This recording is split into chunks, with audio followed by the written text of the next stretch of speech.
There was a time when real-time strategy games were all about deciding which units and how many of them to create, and when and how to deploy them.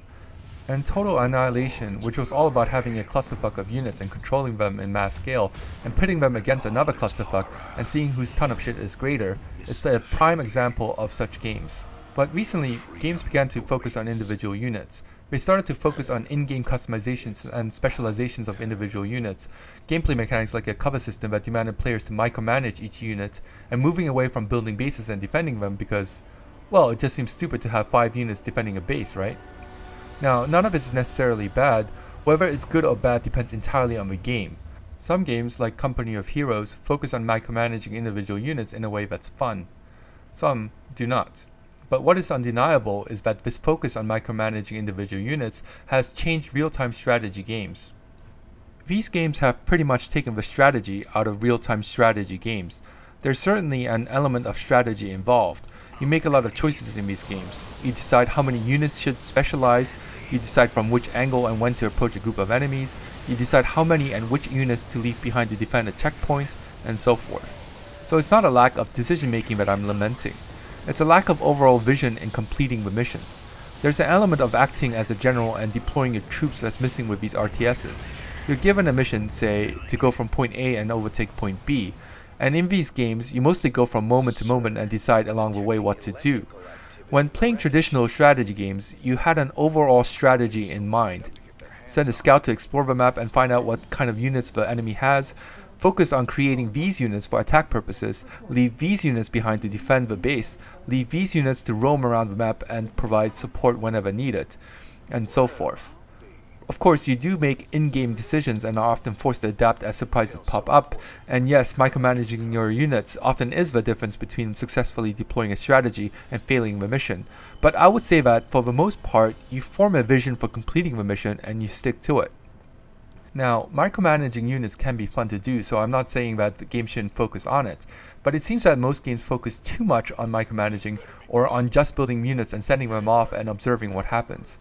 StarCraft 2 superbly blends micromanaging units and implementing an overall strategy to achieve mission objectives.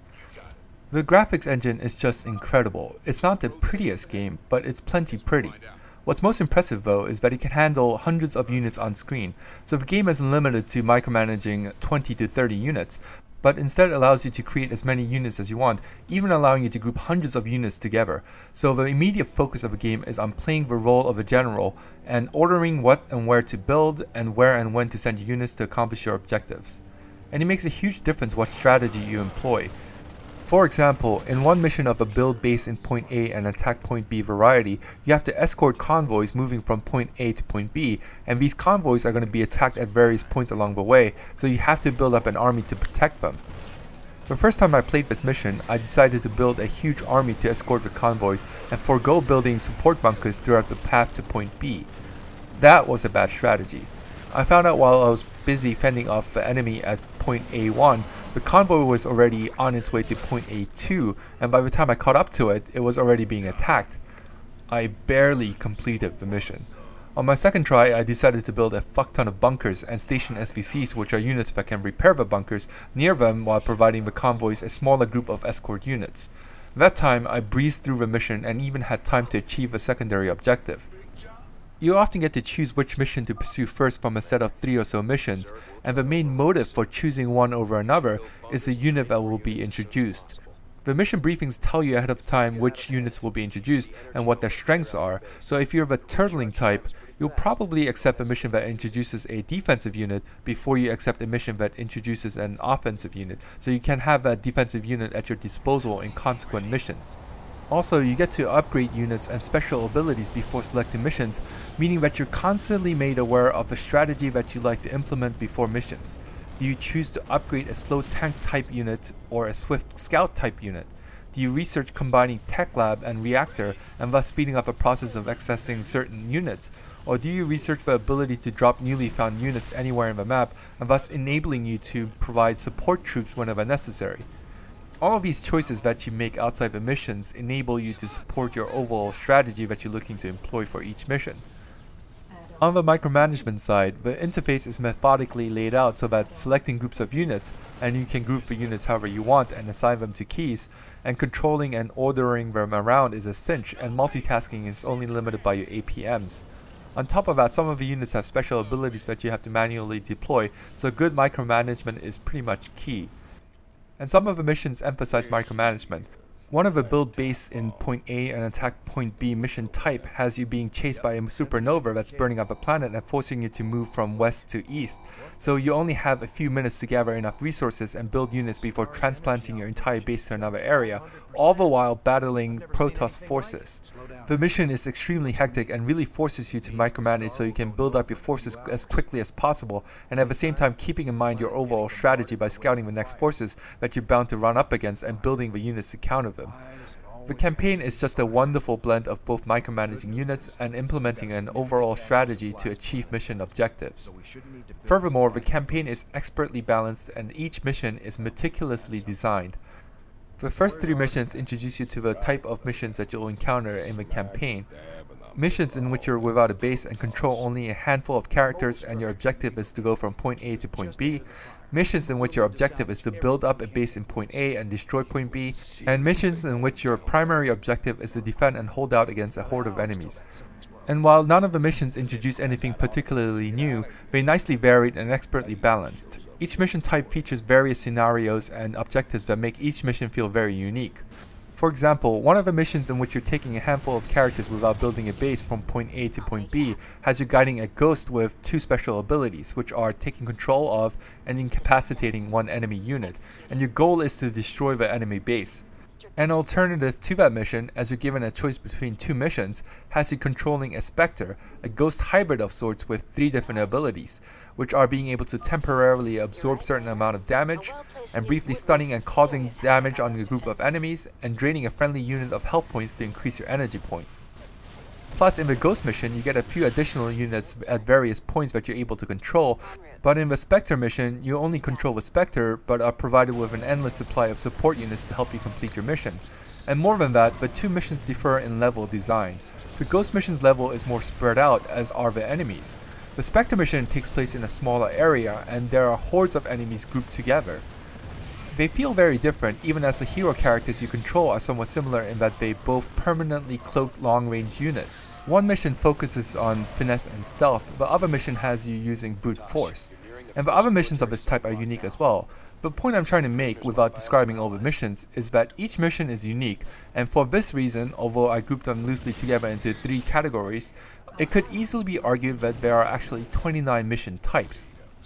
And it's pretty easy to tell that every aspect of each mission was explored and expertly tuned. The meticulous design and fine balance and expert tuning have produced an extremely fun campaign to play. And I'm not entirely sure why it's so fun to play, but I will say that there is something extremely satisfying about having an overall game plan and implementing it and understanding why you've succeeded or why you failed. The campaign makes absolutely clear what your objectives are and throws at you a huge variety of obstacles to make accomplishing your objectives as challenging as possible, and even then you're rarely pigeonholed to play a certain style or implement a specific strategy to overcome those obstacles. One of the best missions is the last of the optional Protoss side missions. You have a huge base and an enormous amount of resource in the beginning of the mission. There is an object in the middle of the base that you have to protect for a certain amount of time, and it's a last stand type mission in which destruction of your base is imminent, but your goal is to leave a lasting impression and destroy 1,500 units of the invading Zerg force. So you have tons of options. Do you reinforce the walls of and entrances to the base?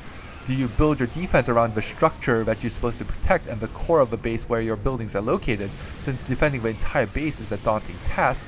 Or do you have a clusterfuck of units that roams around and protects the base? Just look at this video. Doesn't it look like fun? And there are many missions that are just as memorable and fun as this one. In fact, I would say StarCraft 2 is one of the very few RTS games whose individual missions I can actually remember after finishing the campaign, and that speaks volumes about just how fun the campaign is to play. And the last thing that's noteworthy about StarCraft 2 is the story. One reviewer said that the story is awful. I don't agree with that assessment, but I can understand why he says that. The story in itself is not that good. It's quite cliched and kind of cheesy. And it's a deliberate kind of cheese, but it's not a particularly good kind of deliberate cheese.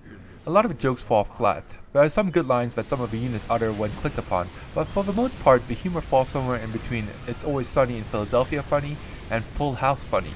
It's neither funny nor is it painfully unfunny. And same goes for the story. It's neither great nor awful. I would say it's no worse than the stories in some of blockbuster movies. In fact, I say it's a little better than the stories in most blockbuster movies. I mean, is it any worse than, say, Independence Day? And it's important to keep in mind this is a real-time strategy game. Is there an RTS game that outdoes StarCraft 2 in terms of story, writing, or characters? Absolutely not. So criticizing the StarCraft 2 campaign for its story is kind of unfair, but it is fair to say that the story isn't all that good. But the story is epic, and the missions support the epic quality of the story. I mean, the Protoss mission that I mentioned earlier is epic. But more importantly, the greatness of the story lies in its giving the campaign in each mission weight. Think of all the RTS games you played in the past. How often have you skipped or spaced out during a mission briefing? How often have you forgotten the point of a mission and mindlessly went about accomplishing whatever stated as the mission objective on the upper left hand corner of your screen? How often have you actually cared about your mission objectives beyond trying to achieve them for the purpose of completing the mission? The story in StarCraft 2 campaign ties every mission together, giving each mission some sense of purpose beyond completing it to get to the next one. The CG cutscenes, and they are absolutely gorgeous, and the characters you get to talk to in between missions do a great job of telling the story. Even the mission briefings are entertaining. A typical RTS's mission briefing has a character detailing the mission while displaying a relevant map which shows locations vital to the mission. StarCraft 2 has people conversing about the mission and shows relevant video clips. If a mission is about a base being overrun by Zerg forces, it will show Zergs attacking the base. A typical RTS will have a map showing the location of a base with a black dot, and then the black dot blinking red to show that it's being attacked, which is terribly boring. It's just so much easier to pay attention to the mission briefings in StarCraft 2, which leads to you being more aware of the point of the mission and your mission objectives, which gives the mission some weight and helps you form an overall strategy. Furthermore, the story is so well integrated into the missions. Most missions are designed around the story. Perhaps the most striking thing about this is that even the secondary objectives in most missions are designed around the story. Most RTS campaigns feature secondary objectives, but they mostly vague objectives that don't have much relevance to the overall story, like killing every enemy unit in the map. Now, you can come up with reasons why killing every enemy unit in the map is something that you'd want to do.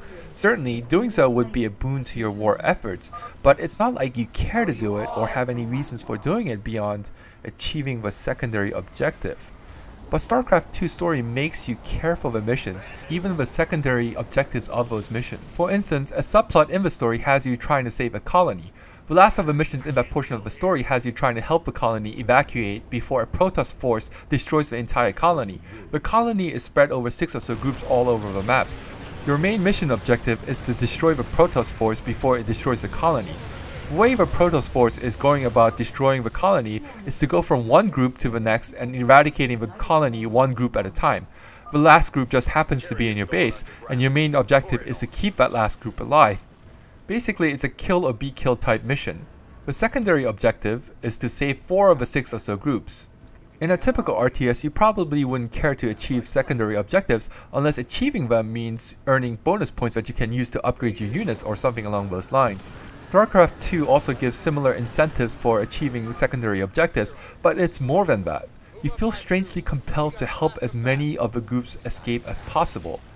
I mean, you are there to help the colony escape, so why not help all the groups escape even if you don't need to? That's what the story does to the campaign and the missions. It makes them relevant and gives them some weight. It makes you care about your missions. Many people are saying that StarCraft 2 is too similar to StarCraft and isn't innovative. And certainly there's some truth to that, but then again, not many games are innovative. There are only a handful of Escape from Butcher Bays, Dune 2s, and Wastelands. I don't think a game has to be innovative or introduce something new to be considered great. The StarCraft 2 campaign is more expertly balanced and finely tuned than any other campaign. It's quite simply the most complete and fun real-time strategy campaign that I've ever played, and that more than makes up for the game not being innovative.